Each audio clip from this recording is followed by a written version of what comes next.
Hi everyone, welcome back to Just One Word with Jan.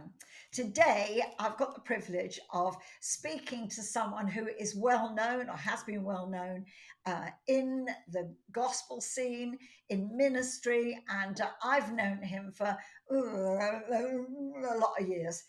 So it's my real privilege to welcome DenisWade today. Hi, Denis. Thank you, Jan. I feel very welcome. Thank you. It's always good to talk to you. We haven't seen each other for ages. It's been a while, definitely.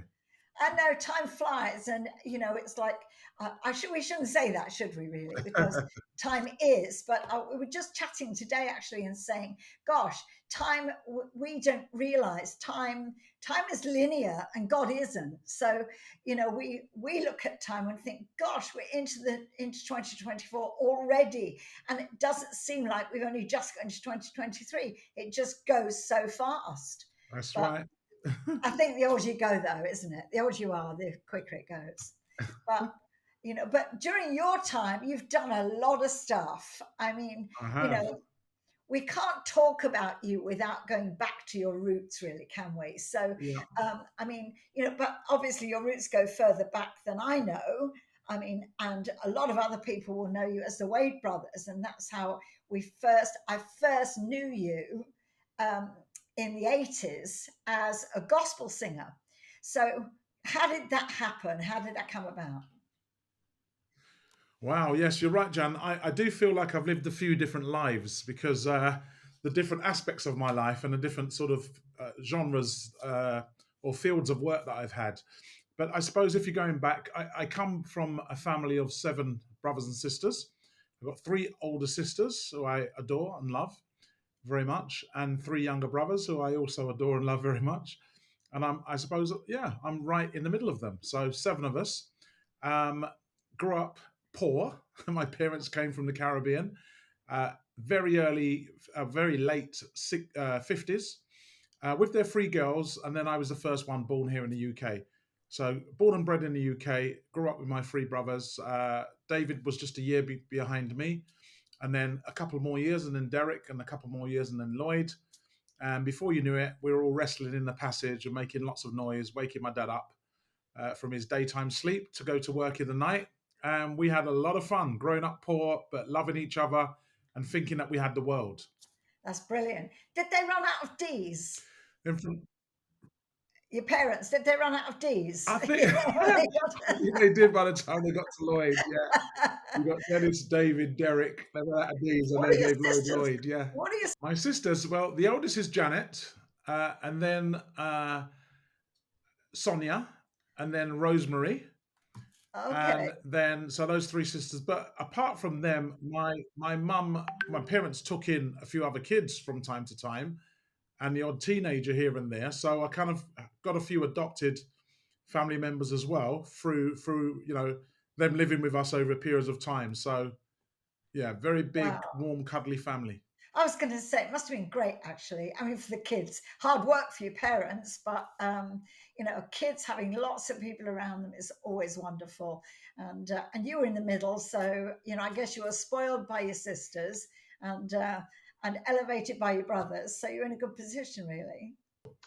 So, Dennis, you started singing when you were young. I mean, I think I heard you guys just started having a go. Is that right? You just did that before you were That's right. believers, even before you were Christian. Yeah. Yes, indeed. Yes, my dad was keen on singing. That's right. Yeah, my dad was very keen on singing, and he used to bring a vocal tutor home to teach us to sing. And so we'd learn vocally there, and then we'd start making up songs and singing together. And then when my dad's friends came round, we grabbed the broomsticks and did the Jackson Five thing, and entertained his friends and surprised quite a few of them. So by the time we got born again, many years later, we had already had a fair bit of practice and we could harmonize. And naturally, because we got very similar voices, it was quite strong. So when people heard us in the choir singing and harmonizing, they said, "Oh, you guys can sing. You should be a group." And that's how the Wade started. And that was the thing at the time, wasn't it? That there were groups. I mean, the 80s, the 90s, the early 90s, groups were the thing.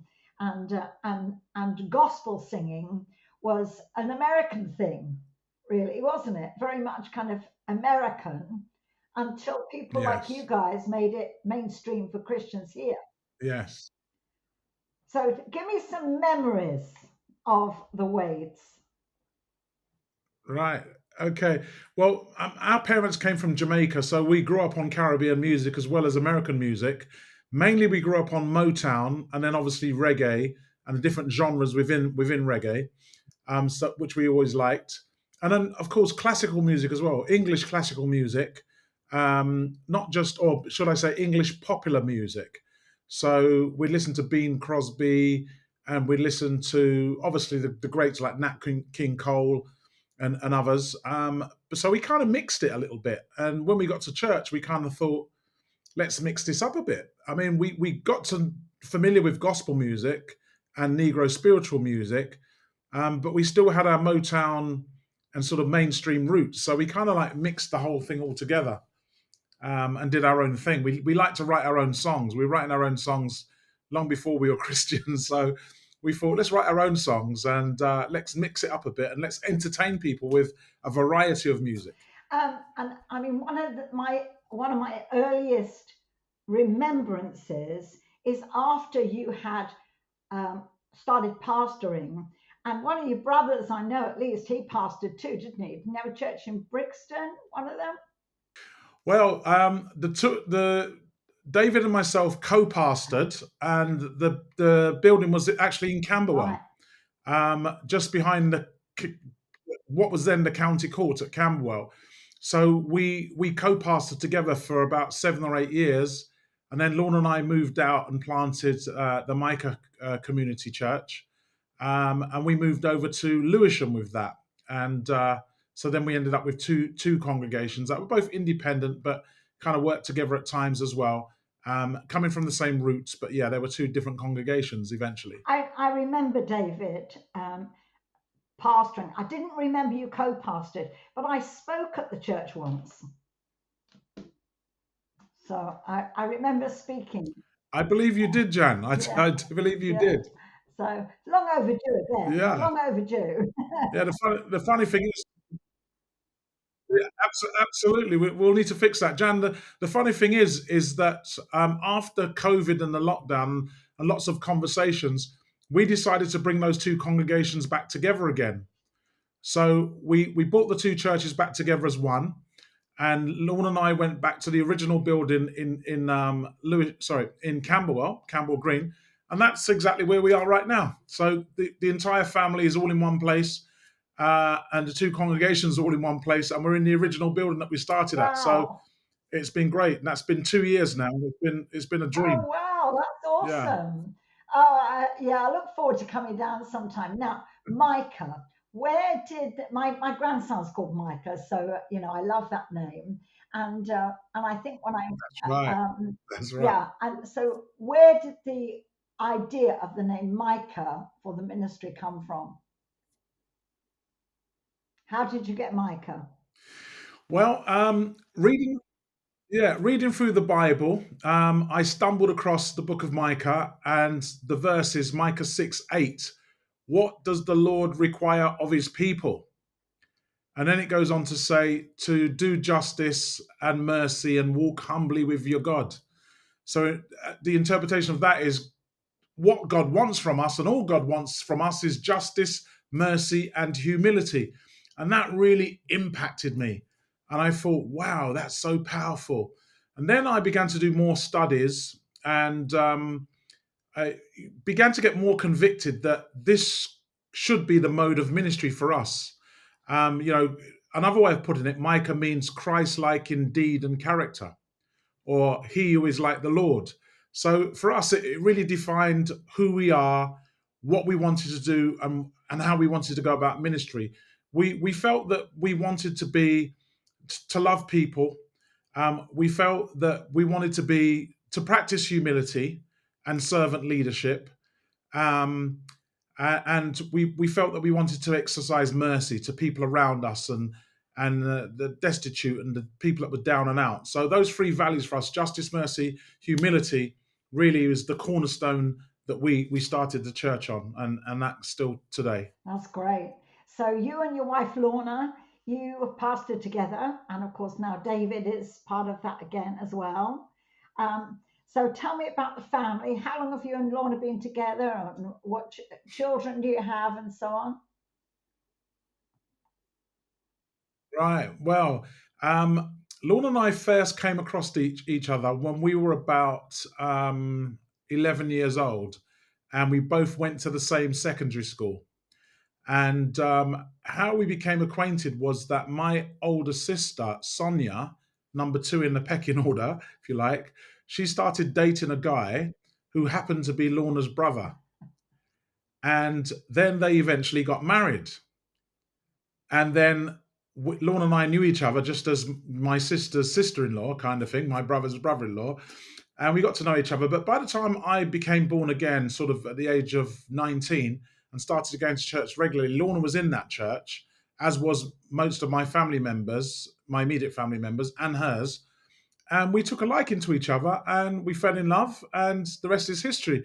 We got married, I think, 13 years after my sister and her brother got married. Wow. So we're in the family twice. And yeah, so we've been married now. In March of this year, we would have been married for 40 years. Wow. What date in March? And I can hardly believe that. So, the 4th of Oh, March will be our 40th wedding anniversary. we're 55 on the 15th. So 55 on the 5th of Wow, March. Yeah. 55 So yeah. So on the 5th of March. Oh, that's incredible. Wow. Yeah, I got married just a week before my 22nd birthday. So I got married at 21. I always encourage people to get married young if they can, if they know what they're doing, even though I didn't fully know what I was doing. But I do encourage people to try and strike out while you're young and build together. I was And 16. so, yeah, I've had the privilege of being married to Lorna for 40 years, and it's been I was amazing. 16 when I got married. You were 16. Wow, Yeah. wow. See, people did get married a lot Yeah. younger back in the day. My older sister got married at 18. So for me, 21 was no big deal. It was like, Yeah. I'm I'm a grown man. I know what I'm doing. I've tasted of the world. I want to get married. I want to get settled. I want to live for Yeah. God. Amen. Amen. So how many children have you got? Amen. How many children? Well, when I got married, Lorna had a daughter, and she was 4 years old. So obviously, she became my daughter. So I fathered her for 40 years, and then we didn't have any more children of the marriage. We had a few miscarriages, unfortunately, but we didn't have any more birth children of the marriage. But we did foster a good number of children as well in their teens. I always felt I was a lot better with teens than with babies, and I come from a huge family with lots of nieces and nephews. So to be honest, I didn't really feel that I was missing out, or that there was a great big gap. I just carried on loving my nieces and my nephews and the kids in the church, and then obviously my daughter Sharifa, and then she's given us five beautiful boys. Wow. The oldest two are in their 20s, so I've had the privilege of helping to raise them as well. Yeah. So five boys, and then one of our what we would call our adopted daughters, a young lady that we fostered since she was 14, and she's in her 40s now, and we love her very much. She's very much a part of our family.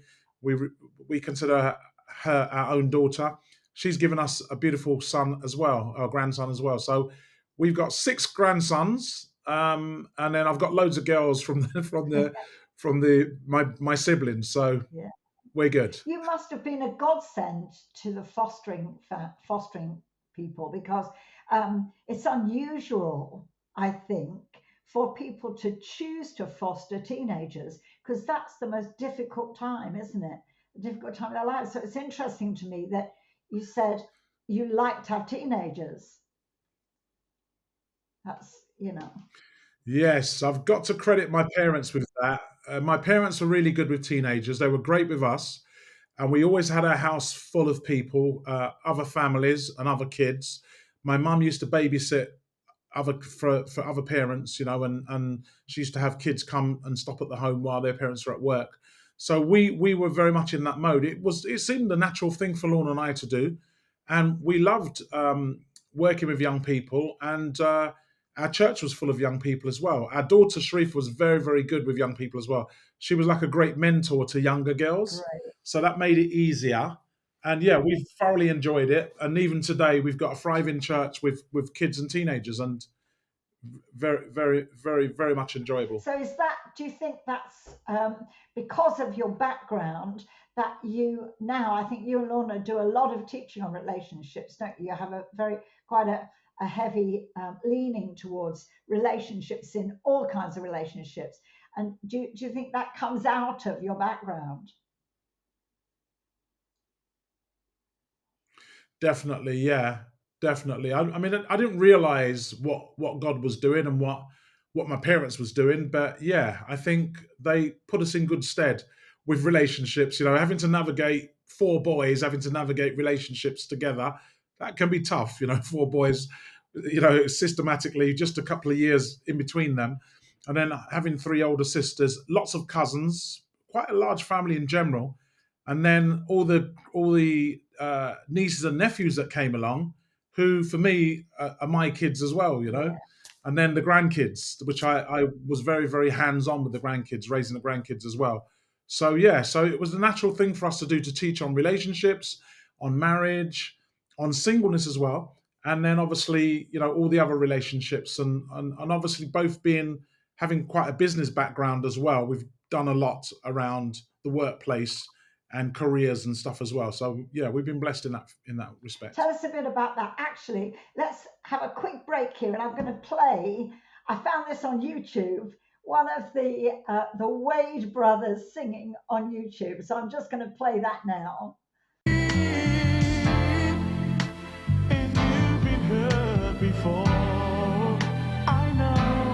Again, following an American pattern, the Wades, brothers Denis, David, Lloyd and Derek, two of them ordained ministers, are a British gospel group aiming to break into the secular market without compromising their moral and spiritual integrity. They play churches and nightclubs. Just before you go, there's something you should know. In my love, I will never hurt you. Please remember that I am on your side. Music is music, and as long as the message behind the music is positive and uplifting and motivational, then we listen to it and we get inspired by it. I think we're inspired by everything we hear, whether it be jazz or rock or pop or soul. And then I think the songs that we write express a fusion of some of those styles. Not every song we do is a gospel song. We do various types and forms of songs. So I think the main difference basically is the message that you're putting across. We want to write songs that are relevant to people's lives, what they're going through, whether it's relationships or, whether it's, just a new way of thinking. But the music, the actual sound that we want to produce is a unique sound. We're looking we're creating and cultivating the Wade sound.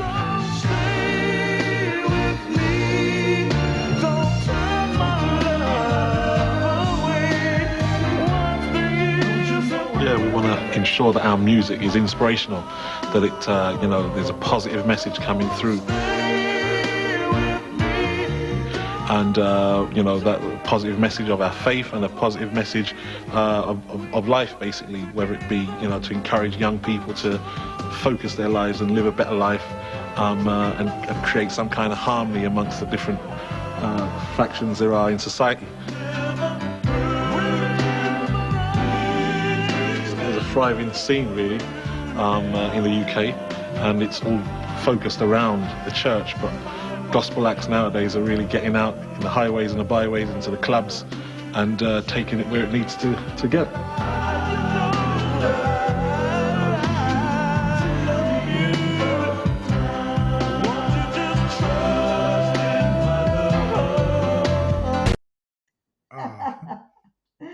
Well, that's amazing. Just before we get into the business side, do you still do any singing, Denis? Is that still in there? A little bit. I help with worship in the church on Sundays. We have worship leaders and singers far more capable than I am.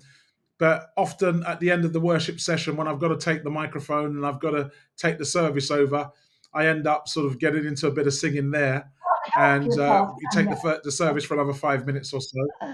You can't help it. So in that respect, yes, but I don't go up doing solos. Right. Yeah. I think it must be very difficult. Our pastor was our worship pastor before he took over as the location pastor. And every now and again, when he's up there and he has the mic, he'll often lead us into worship from taking over before we go into the word. So, and I'm sure it's hard sometimes, Yes. In fact, I've said to him, and it must be the same for you, that if they're not on point, if the worship team are a little off, it must be so frustrating for you, knowing that they're not quite going where you want them to go.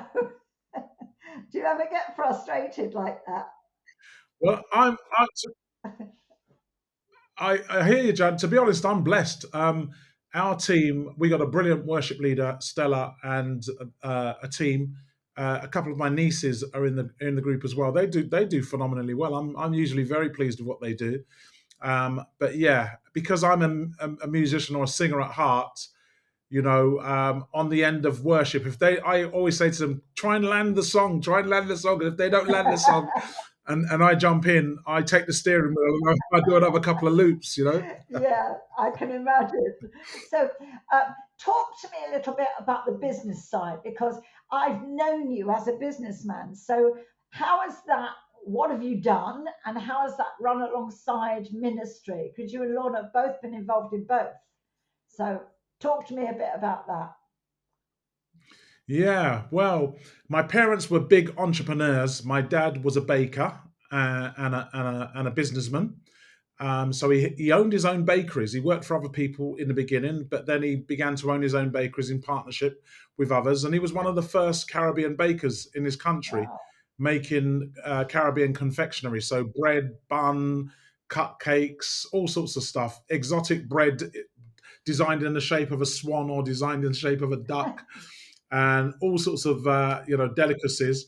So as kids, me and my brother David would go to the factory with him, and we'd get pouring big bags of flour into the big mixers, and putting lard in and butter in, and putting shoveling trays of bread into these great big ovens, the size of a room almost, and then wrapping those delicacies and putting the stickers on them. So we did that. We went to the carnival every year with my dad and his business when they set up stores. My mum made patties from home. She was a cook. She did all sorts of cooking. My parents did boat trips and seaside trips, and they had parties in their home. They were just, my mum crocheted, she babysitted, and she had jobs as well. So they were just all the time working. I didn't realize at the time what they were doing. They're obviously trying to make ends meet with these 7 kids. But all that time, we were becoming very entrepreneurial. And being a typical Caribbean mum, my mum insisted that all the boys learn to cook, wash, sew, clean. So we were very domesticated. So that just made us very entrepreneurial. We could do anything and we could do everything, as my mum insisted. So by the time we left school, David and myself and the other 2, we just went straight into business and off with our careers. So I started very young and ended up having a really beautiful career in the business place, and earned some good money, made a lot of good friends, and really enjoyed myself. That's great. And now you minister into the business, into workplaces now, don't you? Is that in a kind of mentoring, coaching capacity, or what? Yeah, I do some executive coaching and mentoring. I really try to mentor as many people as I can. And obviously pastoring, you're kind of mentoring informally all the time, aren't you? So we do lots of training variety of training in our church and in the community. So yeah, I tend to keep myself occupied, training, mentoring, coaching people. My wife is a fully trained and qualified psychotherapist as well, so she counsels as well. So we use those skills in the ministry and outside of the ministry. Now, having lots of business contacts and background as well as ministry, it does keep us, my experience, it keeps it broad, it keeps my influence wide, and I love to network. I'm definitely an outgoing networking type. So yeah, I get involved. Yeah, nobody could call you a shrinking violet, could they? um, I'm not an introvert, put it that way. No. and I think would you say to people? Or let me ask you this first of all: in your church, do you encourage people in your church to get involved in business and entrepreneurship? Is that something that you encourage people to do?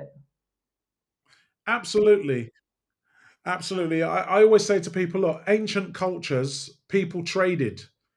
I might have goats, you might have chickens, I might build houses, you might fix furniture. Whatever it is we do, whatever skills we've got, we trade them with one another. So that you might call that sales and marketing. We're trading our skills in return for income. So I do encourage people, don't just do your job, your 9 to 5.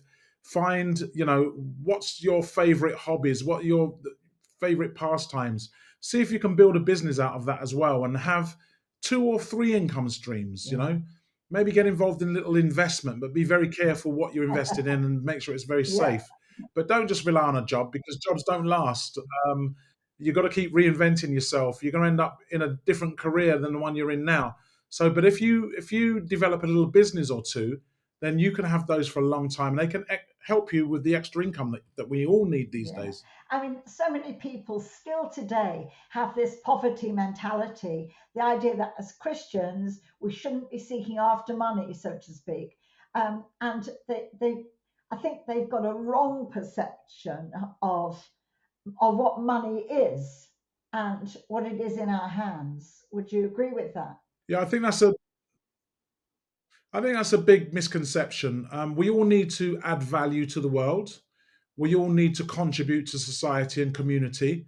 And when we do that, the reward for doing that is we get compensated. Now, somebody might do me a favor in return for the favor I did them, or more likely is that they'll give me some money in return for the services that I've offered them. So it's a fair exchange. Money is just a practical way of rewarding effort and diligence and service, and we all need to be involved in that. You only have to read the parables to find out that God wants us to be productive. He wants us to get good return for our efforts, and he wants us to be accountable and to produce a profit. And the parables tell us that. True. So it's totally biblical. And I know that, when Jesus, when the ruler spoke to his workers and he was going away, and a phrase that was used there is occupy till I come. And I believe that word occupy actually means do business till I come. And people think that doing business is somehow shifty or not equitable, but they have this concept that working for someone is somehow more honorable. And I think that's something that has been put into people from way back when. I'm sure you've heard of Wayne Malcolm. And Wayne Malcolm wrote a book a while back, and he was talking about slavery and how when the American he told the story. He said when the American slaves were freed, there was suddenly this, oh my God, what are we going to do with all these uneducated people that are no longer slaves? We've now got to educate them. And so he said they began to educate them on a system based on the British system, which actually taught them how to be paid slaves. So,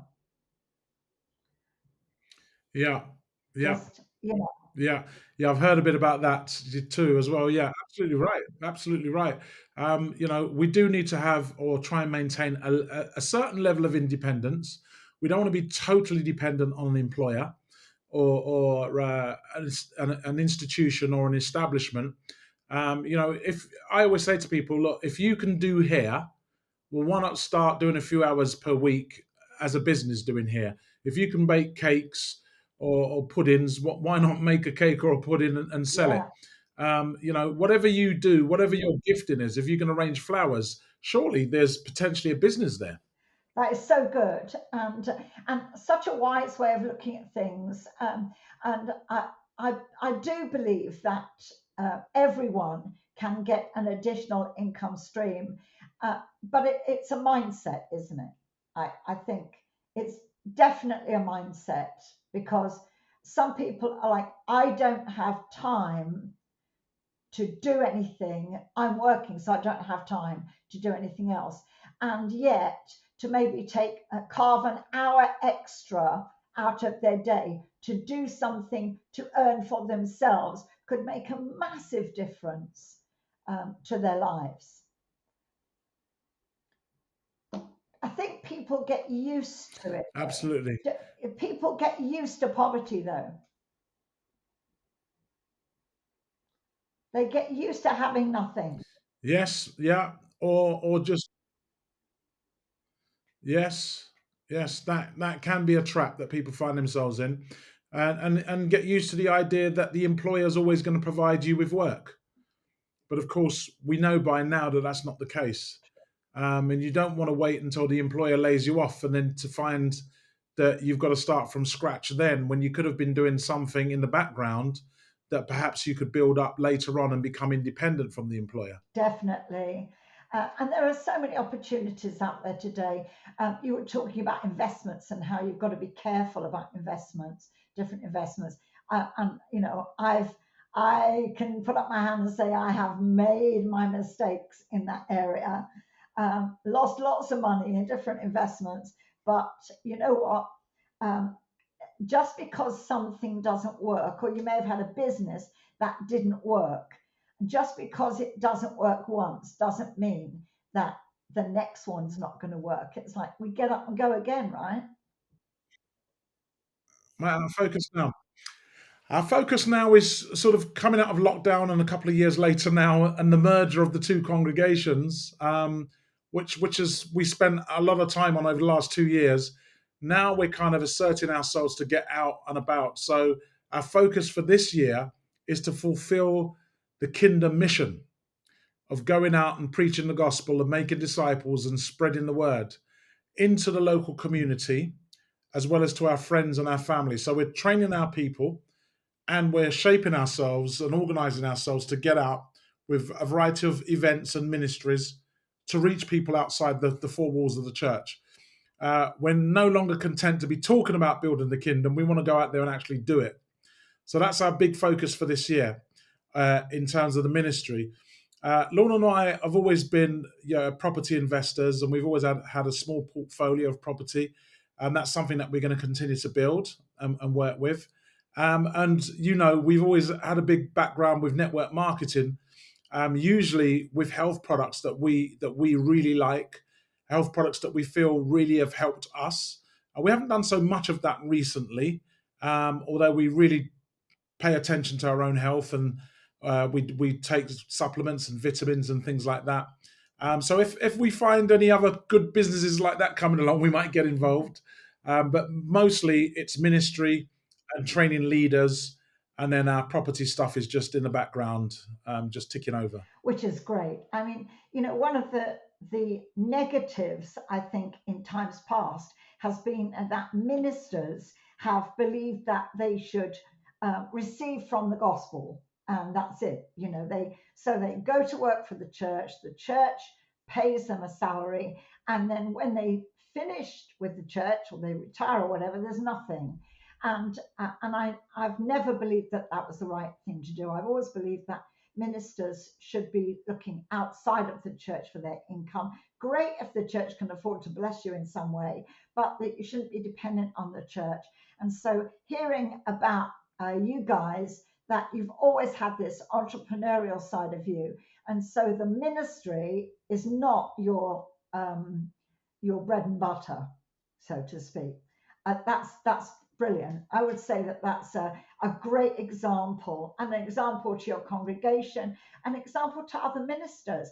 Talking about the ministers, do you, because you are a leader of leaders, do you mentor other ministers at all? Are you involved in anything like that, Denis? Oh yes, very much, and have been for years. I'm a part of a network called the Connections Network, which was founded by Philip Mohabir, who was a Guyanese Indian uh, minister. So his family came from India originally, and they were from a Hindu background, and they settled in Guyana. So he's Guyanese, so South America, the Caribbean, and he was a phenomenal leader and apostle. And he's founded this organization called Connections that reaches out to ministries and churches to support and to help. And I'm still a part of that, have been for the last 20 odd years. And we do a lot of work with churches. And I sit on a number of boards, some youth organizations, a Christian housing trust called Mission Housing, a number of different organizations that I support and help with. And I'll lend a hand wherever I'm asked, and wherever I can. I like to get involved. I like to keep busy, and I also learn from those relationships as well. Wherever I'm giving, I'm also receiving. So that's helping to feed back into what I do. So what's this mission housing? What's that all about? Mission Housing is an incredible organization. Folks can look it up online. They purchase homes for Christian workers so that they can live in the big cities in a more affordable way, so that their rent or their mortgages are lower than average. They also help churches who want to purchase buildings to use as a manse for ministers or youth workers or community workers. So they do a phenomenal job, and our offices, we actually share offices with them. They own the offices that we're in Lewisham, and I'm on their board as well. And they do a phenomenal job. So yeah, everybody go and check them out. They're really good. Yeah, I'm just Googling them as we speak. So I've never heard of it. I've heard of Green Pastures, who Yeah, they do housing for the yeah, unemployed. I mean the unhomed, so the homeless yes, people, and that's a whole different thing. But I'm always yes. interested to hear about housing because there is such a tremendous need, especially in cities. Um, in Lincoln, we're blessed. We don't have a big homeless community in Lincoln, but nevertheless, it's still here. But I know it's much worse in London. I mean, we're tiny up here. It is. It is indeed. Yeah, it's a long time since I lived in London, but when I come down, I do notice, that you can't walk one street without coming across someone that is sleeping on the streets. So yeah, a big problem. And so, Yes. and for workers to come into London, I mean, gosh, Yeah. London is so expensive now; it's ridiculous that I can imagine that somebody coming into work, if they can't Mm, get affordable housing, then all the money they're making is just going to go on housing.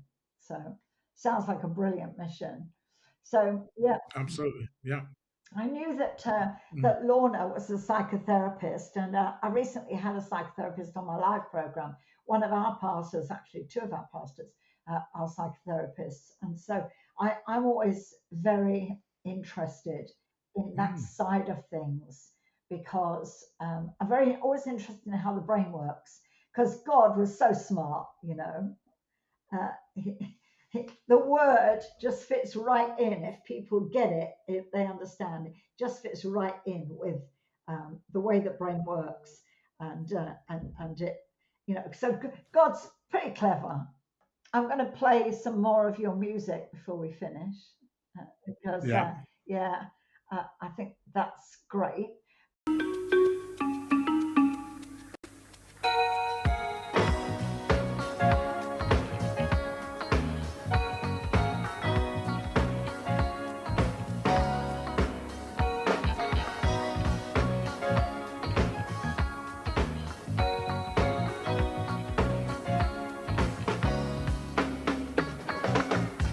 If you told me you were living a life for Jesus, but I couldn't see it with my eyes, no way. Then if you told me you were gonna meet him in the sky, but your life didn't testify it, no way. Say you have God's love, but you don't even show it. Don't you think the world's supposed to know it? Oh yeah. You better change your life and walk away of Christ. You'll never meet him as your savior, no way. Oh God, he ain't no liar. I believe him in every way. You got to be holy, you got to be righteous. You got to live a life that's free from sin. No, no way. You won't see my Savior. Change your life today. No way. Change your life today. Or you won't see my Savior. No way.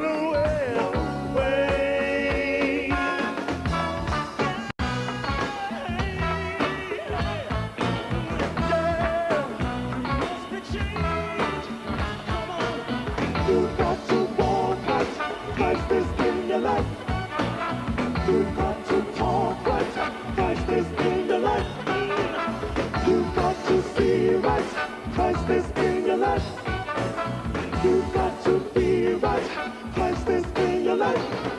God, he ain't no liar. I believe him in every way. Got to be holy. You got to be righteous. You got to live a life that's free from sin. What about Paul and Silas? Oh, and Samuel. He made it. What about Daniel and Abraham? Brother Job, Shadrach, Meshach, and Abednego. What about Mary and Sarah? Sister Naomi, she made it. She made it. You can make it. You can make it. Walk right, talk right, live right.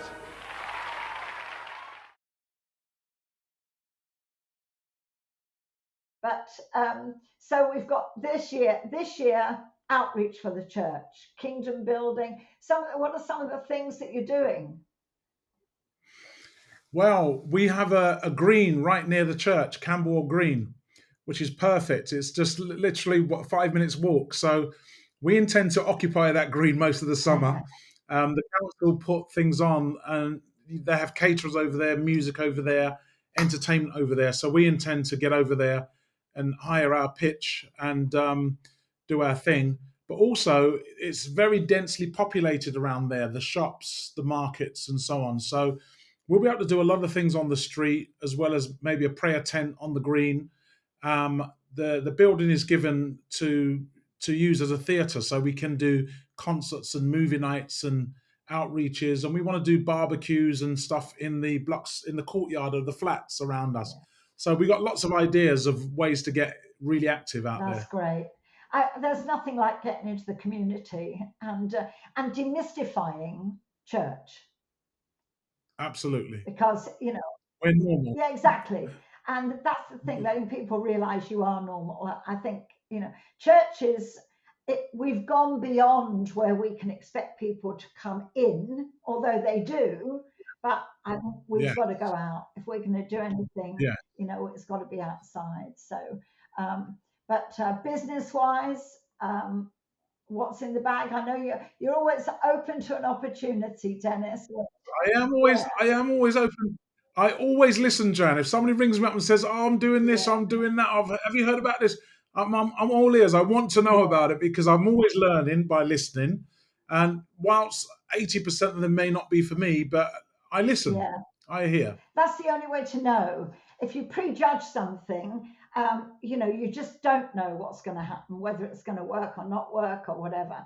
And sometimes it's something you really like you really like the health stuff because you Yeah, like that. For me, that's yeah, like, no, I can see it's great and everything, but I've got to believe in what I'm selling, and yes. and I don't, that isn't for me at all. But I appreciate people that it works for, and I've got cupboards full of stuff that I've been convinced to buy and I never use, Yeah, that's true. That's true. because but but like you, I'm always open. I always listen to what people are talking about, but I'm a bit more restricted because of my position.